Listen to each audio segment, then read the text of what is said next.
Hello everyone, आज हमारे साथ हैं अनुराग कुमार, जिनका चयन वेस्ट बंगाल जूनियर इंजीनियर में हुआ है। सबसे पहले अनुराग को पूरे एक्सीलेंट परिवार तरफ से बहुत बहुत शुभकामनाएं और बधाई।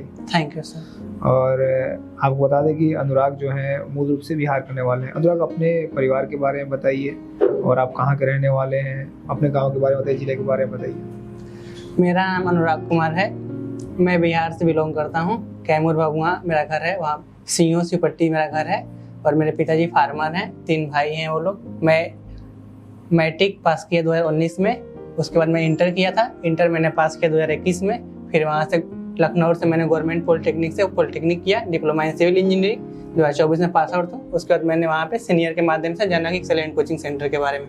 फिर मैं यहाँ पे आया और 2024 और 25 यहाँ पे पढ़ा था। Best number 1। Yes sir, best number. जी बताओ, स्कूलिंग तुम्हारी कहाँ से हुई थी? स्कूलिंग भभुआ कैमूर से हुई थी, गाँव मुंडेश्वरी सेंट्रल स्कूल। गाँव के स्कूल से? Yes sir. गाँव में स्कूल था? हाँ सर। 10th वहीं से किए हो? Yes sir. 12th भी वहीं से किया था। 12th वहीं से। अच्छा, जब 12th किए वहाँ से, तो ये मन में कैसे आया कि मुझे डिप्लोमा करना है सिविल इंजीनियरिंग से? कोई बताया होगा? हाँ सर, भैया जो IAS की तैयारी करते हैं, हमारे मौसी के लड़के हैं। अच्छा, आपके मौसी के लड़के IAS की पसंद करते, उन्होंने बताया? Yes sir. तो आपको इंटरेस्ट था इसमें? स्टार्टिंग में तो नहीं था। हाँ। मतलब जब फिर हमने यहाँ पे आया तो फिर मतलब सब नॉर्मल होने तो लगा। आपने उनके कहे, आपको मतलब अवेयर नहीं था आप किसी पढ़ाई को हाँ, लेकर ना? एक होता है कि जो पढ़ा लिखा है घर में वो लोग बता देगा, हाँ, तो वो बता दिए होंगे जॉब Yes, को लेकर, तो आप चले गए ज्वाइन करने? Yes sir. अच्छा, तो फिर पढ़ाने के दरमियान फिर आपको लगा हो गया सिविल से? हाँ हाँ। ठीक है। उसके बाद आपने एक्सीलेंट विजन में कोचिंग के लिए चुना? Yes sir. कैसा रहा यहाँ पे एक्सीलेंट का? बहुत अच्छा रहा सर, मतलब सब चीज मिला यहाँ पे। हाँ, ज्ञान के माध्यम से मार्गदर्शन भी मिला और ज्ञान भी मिला, जिसकी वजह से मैं सफलता पाया। ठीक है, ठीक है, वेरी गुड। अच्छा, सबसे बड़ी बात है कि आप जो हो फ्रेशर हो। Yes sir. बिल्कुल 2023 में 24 से पास आउट हुए हो? नहीं, 25 में पास आउट। 25 से पास आउट हुए हो और पास आउट होकर कोचिंग की है। और जैसे आपका बैच कंप्लीट 24 में मैं पास आउट था, 25 में यहाँ से पास आउट। ठीक है, 24 से 25 यहाँ पढ़े हो? हाँ सर। और 25 मतलब आपका बैच कंप्लीट हुआ और आपका रिजल्ट आ गया? Yes sir.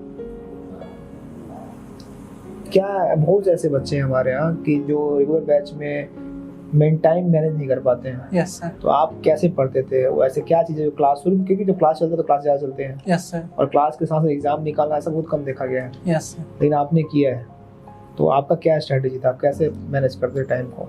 सर हम लोग का तो स्टार्टिंग में जब हम लोग यहाँ पे आए थे तो सुबह कोचिंग थे 7 बजे से, फिर 2 बजे तक चलते थे, 12 बजे तक या 2 बजे तक चलते थे। फिर रूम पे जाना, तक खा पी के थोड़ा आराम कर लेना, फिर पढ़ना, मतलब याद करने वाली चीजें। और रात में मतलब रिवीजन उसको करना, जैसे क्वेश्चन बनाना हो गया, ये सब हो गया। मॉर्निंग में हम लोग उठते थे 5 बजे। 5 बजे हम लोग बोल रहे, मतलब कोई टीम थी क्या आपकी? नहीं, 2 पार्टनर थे ना। अच्छा, हम 2 लोग। पार्टनर हाँ, थे। हाँ। दोनों ही पढ़ते थे? यस सर, दोनों लोग। अच्छा, वो भी बैचलर 1 का है? हाँ, वही बैचलर। तो साथ ही पढ़ते थे? हाँ हाँ। अच्छा, यस सर। तो वही था कि मतलब पढ़ते थे, सुबह में अपने याद करते थे, जो पढ़ाया था उसको पढ़ते थे, और वही रात में कोचिंग के पार्ट कितने घंटे आप पढ़ते थे कोचिंग के बाद? सर 6 या 7 घंटे। कोचिंग क्लास में 6 घंटे डेली का? हाँ, डेली। ब्रेक नहीं होती थी? नहीं। तो ये जो कंसिस्टेंसी है, ये कैसे मेंटेन कर पा रहे थे? कभी ऐसा लगा नहीं आज चलो बहुत पढ़ लिया, आज आराम कर लेते, तो घूम लेते? मैं मतलब एटलीस्ट मान के चला था ना कि कम से कम मेरे को इतना ही पढ़ना है, और उससे ज्यादा कितना भी हो जाए। अच्छा, हाँ, मतलब ये एक थ्रेशोल्ड फिक्स था तुम्हारा? हाँ, ये 6 घंटे हमको बैठना ही है। मतलब कमिटमेंट था? हाँ, यस सर। अच्छा, तो ये होता है कमिटमेंट। तो देखो, जो क्लास कोचिंग कर रहे हैं और टाइम करोनर होते हैं, उनके लिए एग्जांपल है कि कमिटमेंट था कि दिन में कुछ भी हो जाए इतना घंटा तो पढ़ना है। और जो खुद से कमिटमेंट किया, आज उसका प्रतिफल है कि ये बैच कंप्लीट करने के बाद जेई बन चुके हैं। ठीक है, तो आदमी अगर ठान ले तो कुछ भी कर सकता है। बात है प्राथमिकता का, कि आप अपने जीवन में किस चीज़ को प्राथमिकता देते हो, आप अपने समय को कहाँ पे महत्व देते हो। तो ये सब ये बताता है कि अगर कोई मैनेज नहीं कर पा रहा है तो मतलब ये आपकी प्राथमिकता में आपके कैरियर नहीं है। ठीक है, तो ये जूता अनुराग उसका आपका बहुत महत्वपूर्ण उदाहरण है इसका। अनुराग, जब आप अब इसके अलावा अनुराग आप SSC JEE भी दिए हो आप? Yes sir. और मुझे लगता है कि SSC JEE जस्ट तुम्हारा बैच कंप्लीट हो गया था तब हुआ हाँ। था। और उसमें अनुराग का कितना नंबर है? 126 है, जो कि मेंस के लिए तैयारी भी कर रहे हैं। तो आपको बहुत बहुत शुभकामनाएं कि आप मेंस में बेहतर करिए। और देखो, जो आप कॉलेज में आप पढ़ते थे, यस सर, फिर यहाँ कोचिंग करने आए, तो आपको कुछ डिफरेंस फील हुआ था यहाँ पे? Yes sir. कोई क्या ऐसा क्या था जो चीजें जो आपको डिफरेंस लग रहा था?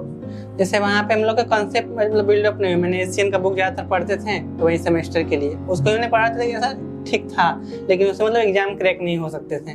तो इसलिए मैंने सोचा कि एक बार फिर से अपना मतलब। क्या आप मानते हो इस बात को कि एशियन का तो अच्छी बुक है, उसको Yes, पढ़ने sir. से एग्जाम क्लियर नहीं तो होता? बस सेल्फ स्टडी किया था सर, मतलब आप- यूट्यूब पे इधर नहीं मैं देखा था, बस आपने अपने से सेमेस्टर के लिए कॉलेज बुक से पढ़ा था ना? हाँ बस बुक से सर। अच्छा, तो यहाँ जब क्लासरूम करने आए तो कंटेंट तो वही मिल रहा होगा कि कुछ एक्स्ट्रा मिला? नहीं, बहुत सारी चीजें एक्स्ट्रा मिली सर वहाँ पे, जैसे है कि हाईवे हो गया, चाहे कोई सब्जेक्ट हो गया, मतलब लिमिट मात्रा में पढ़ने थे कि बस ये मतलब हम लोग टॉपिक देते थे कि ये सब आएंगे एग्जाम में, उसको बस हम लोग पढ़ लेते थे। लेकिन यहाँ के मालूम चला कि मतलब कि इसमें बहुत अंदर तक पढ़ना है, फिर उसमें बहुत सारी चीजें याद करनी है, तो इससे फिर हम लोगों ने पढ़ाई किया फिर यहाँ पे। तुम्हारा जो बोल रहे हो कि 7 घंटे डेली पढ़ते थे और डेली 7 घंटा पढ़ते थे, प्रयागराज में कभी घूमे में कि नहीं? अभी तक तो बस संगम ही गए थे, महाकुंभ में अभी कहीं नहीं घूमे थे हम। अब महाकुंभ में जाके पूरा आशीर्वाद ले लिए एक बार ना, हाँ, उसके बाद कहीं गए नहीं? यस नहीं। बहुत बढ़िया, बहुत बढ़िया, बहुत बढ़िया। अच्छा, मैं तो वहाँ 3 साल लखनऊ में था, वहाँ पे सिर्फ एक जगह जाने, उसमें मिश्रा पार्क गया था। 3 साल में मैंने कहीं नहीं घुमा था वहाँ। अच्छा, हाँ, एक बार जैसा और एक बार कम, बहुत बढ़िया। हाँ, तो बहुत बढ़िया, ये दिखाता है कमिटमेंट। अच्छा, जो बच्चे हमारी तैयारी कर रहे हैं यस। उनको आप क्या बोलोगे, जो भी अभी क्लास कर रहे हैं चाहे ऑनलाइन कर रहे हैं, उनको किन बात पे ध्यान देना चाहिए? सर कंसिस्टेंसी प्लस डिसिप्लिन, और उसके साथ यदि आप योगा करते हैं तो आपकी मतलब धार लाा देंगे उसमें।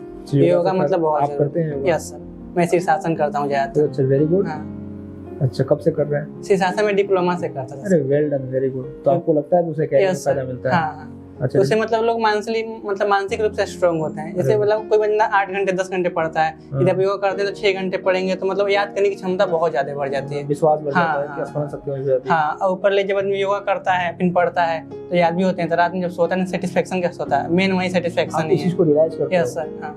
बहुत बड़ी बात है। तो इन्होंने बहुत कम शब्द बता दिया। कंसिस्टेंसी, निरंतरता बहुत जरूरी है। बहुत इंटेलिजेंट लोग एग्जाम नहीं निकालते हैं, आप निरंतर रहिए, और डिसिप्लिन बहुत इंपॉर्टेंट है। डिसिप्लिन रहिए, फोकस रहिए लाइफ को लेकर, और योग ध्यान को इन्होंने अपने जीवन में अपनाया, और ये मानते हैं कि हमारे अंदर याद करने की क्षमता में बहुत वृद्धि हुई है, और इनके अंदर बहुत कॉन्फिडेंस है। और मैं यकीन के साथ कह रहा हूँ कि अभी एसएससी जेई के मेंस के रिजल्ट में भी इनका नाम देखने को मिलेगा। और अनुराग को आपके भविष्य के जो भी एग्जाम है उनके लिए बहुत बहुत शुभकामनाएं। और अनुराग के जो जर्नी सीखने वाली बात है कि किस तरह से फोकस होकर उन्होंने कम समय में इस एग्जाम को क्वालिफाई किया। कि एक मतलब कि कबीर साहब की मतलब एक अच्छी कविताएं हैं, जैसे धीरे धीरे रे माना धीरे सब कुछ होए, माली सींचे 100 घड़ा ऋतु आए फल होए। Very good, very good. तो अनुराग से बहुत कुछ सीखने वाली बात है, ठीक है ना? तो हम उम्मीद करते हैं कि हमारे बच्चे इनको देखकर इंस्पायर होंगे और अपने समय की कीमत को समझेंगे, अपनी प्राथमिकता को तय करेंगे कि जो हम एक बार ठान लिए हैं एग्जाम की तैयारी कर रहे हो तो उसको बेहतर तरीके से कंप्लीट करना है। ठीक है, thank you so much to all of. Thank you.